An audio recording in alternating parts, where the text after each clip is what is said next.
If you look at this question, the fastest way you can do this is just look at what the information is.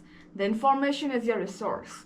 X by y plus y by x equals to -1. You have two fractions. The only way you simplify two fractions is by making the denominators common. So you want to make the denominator common here, y and x. Their common denominator has to be xy, the product of the two. So if xy is the common denominator, the first term becomes how much? Because the first fraction is being multiplied by x, I'll write x into x. The second fraction is multiplied by y, so y into y.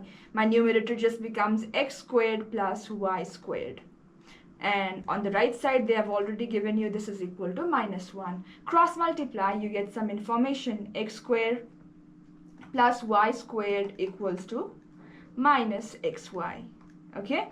Now, what does that mean? You can just write it like this. X squared plus y squared plus xy equals to 0.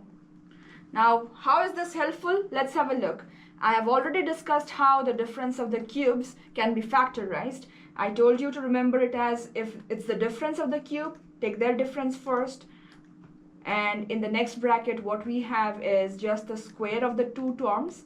And in between, we just have the product of the two terms being squared. Okay, now realize that what we got as our information here is the sum of, or this overall bracket has now become 0. So x minus y times 0, the final answer is 0.